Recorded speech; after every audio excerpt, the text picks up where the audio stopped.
Good morning, everyone. Hope you're all having a great day today. We are finally back to just a regular sit-down video. I don't even remember the last time I did one of these. I'm very happy to be back doing these.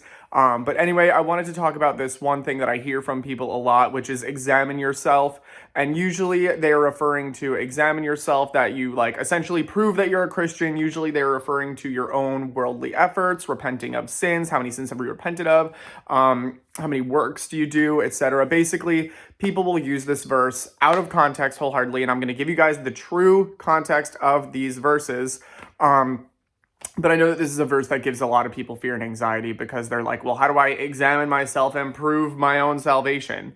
So I want to first go to where it's mentioned in 2 Corinthians. Now, the book 2 Corinthians is written by Paul, and it's written to the Church of Corinth, obviously. And basically, again, context. We need to know the context. What's going on during this time in this letter? Basically, Paul wrote this to the Church of Corinth because they were questioning Paul's apostleship.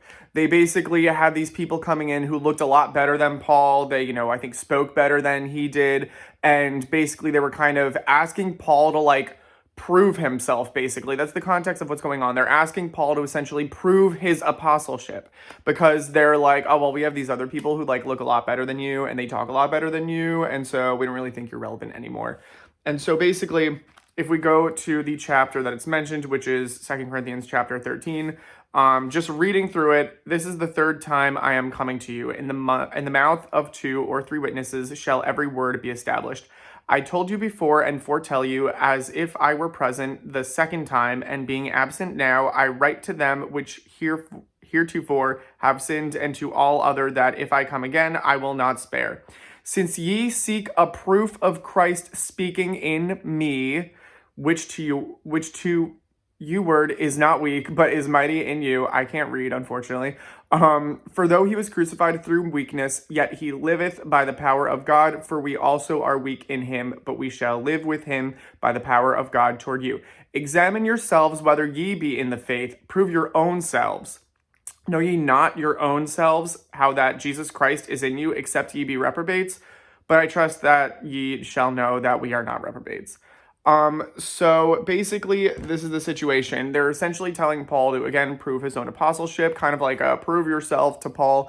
And Paul's essentially being like, you're asking me? Check yourselves. And he's kind of like, I don't want to say it's kind of like a clapback, but it's kind of like a clapback. Basically, earlier in the book, he's talking about the fact where he's like, if you're looking for proof of my own apostleship, that I'm legitimate, look at yourselves because you are the evidence. I think he mentions that, you are my epistle, telling them that they would not be Christians had it not been for him, had it not been for Paul. So Paul saying this is essentially him being like, firstly, you are evidence of, me being an apostle. Examine yourselves. You guys are Christians? Yeah, that's because of me. And in this context, in chapter 13, he's kind of, again, saying, you're asking me to prove me, prove yourself. And then when it says, in some translations, it says, unless you fail the test or whatever the heck. In the King James version, I use King James, it says, except ye be reprobates. But then don't get tripped up by that, because then in verse 6, he literally says, but I trust that ye shall know that we are not reprobates. So again, it's just, if a verse is making you fear and making you scared and you feel like you're about to spiral, please just take a second and stop, take a couple of deep breaths or something, because if it's making you fear, it's probably not from God. Scripture can't contradict itself. So if it's grace through faith, like all of Scripture says, and something's making you question that, then we're probably either reading it wrong or reading it out of context. Please just make sure that you are reading Scripture in context. I understand that some verses might sound scary, but don't let that trip you up. Take a couple of moments to, again, get into a proper headspace of thinking correctly. Again, get back into your rational state of thinking so that you can read it in context. Again, just context is everything. I can't emphasize this enough. You can make Scripture say whatever you want. And unfortunately, there are people who have done that because they take Scripture out of context. We need to understand the context so we are able to read Scripture correctly. Now, another time that examine yourself is mentioned is when it's talking about the Lord's Supper in 1 Corinthians. And essentially, again, the context for that verse is that there were people who were essentially getting drunk off of the Lord's Supper, and there were people who were stuffing themselves. Basically they were partaking in the Lord's Supper, not respectfully, I guess you could say. Basically they were saying how some people would be full and drunk and other people would pretty much go hungry, and how there was kind of like a tiff, or not a tiff, what's the correct word? A difference in, like, depending on your social status, it almost sounds like that you would either get a lot of food or not get a lot of food. Essentially, people being a respecter of persons, not treating everyone equally or fairly. And essentially, what is being said in that verse is the examine yourselves is to basically kind of get yourself into the right headspace. It sounds like it really does sound like you get yourself into the right headspace before you do this, because this is supposed to be a thing where we remember Christ. It's supposed to be done out of remembrance, not like a huge feast and party, drinking, getting drunk, stuffing yourself with food. Like, context, people. Again, I feel like I know that I'm preaching to the choir here, because I know that a lot of people agree with me on this, but I still receive a lot of emails and messages from people who just are in a lot of fear. Like, so many people in just so much fear. And I do genuinely believe that unfortunately it is due to a lot of what you hear in churches around the country and around the world. A lot of like legalistic churches are unfortunately the mainstream, and people making verses not about what they are actually about, and people taking things out of context. The gospel is unfortunately not heard in many churches nowadays. And sorry, I feel like I'm about to like start a little mini rant. I'm gonna try and make it mini. But the gospel is really not in many churches today, and unfortunately that is a problem, because if you're a new believer, or if you're not a believer yet and you go to church service and the gospel's not there, you're going to be leaving there being like, well, how do I get saved? And unfortunately, a lot of the times people will say things like, give your life to Christ. We're saved by him giving his life to us.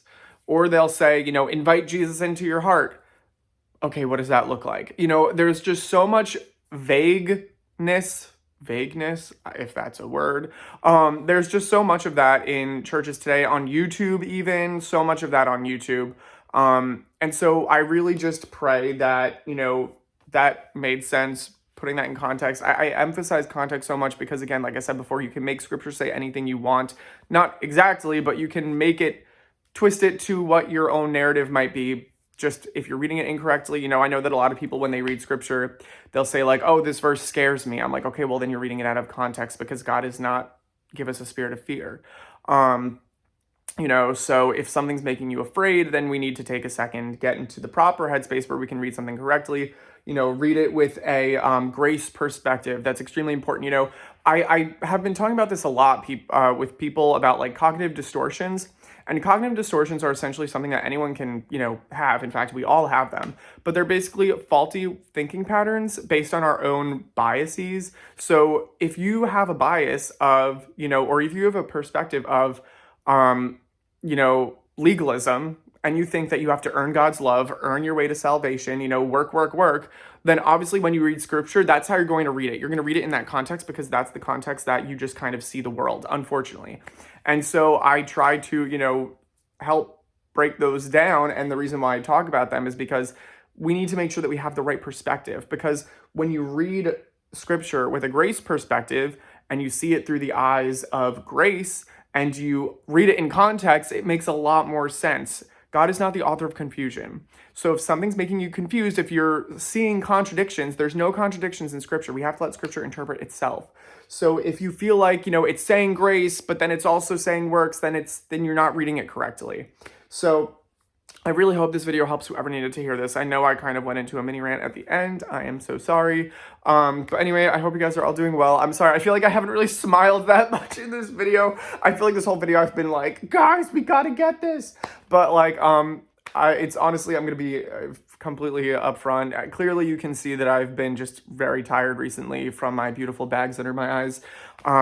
It's just been a very busy time, and I feel like I say that all the time, and you guys who know me personally probably know that I'm always like, whenever you're like, hey Jack, how's it going? I'm like, oh, I'm busy, and I feel bad saying that. I never want it to be like coming across as if I'm, like too busy for YouTube. That's not the case at all. I love YouTube, and that's why I'm trying really hard to be on here more, and I really, I love this so much, and I want to be on here more, so that's why I'm making an effort, despite the tiredness, to be on here more. Obviously all within my own abilities. I don't want to burn myself out, and I've been wanting to make a video about, self-care as a believer, because I've tried doing that in the past and I don't think I've done it great. But anyway, love you guys all so much, for real. If you guys have any comments, questions, or concerns, do not ever hesitate to leave me a comment down below or shoot me an email at my email address, which will be right down here. Also, if you guys have any prayer requests, let me know of those as well. If you want to join our Discord, make sure to send me an email so I can send you an invite. And as always, have a lovely rest of your day, and God bless.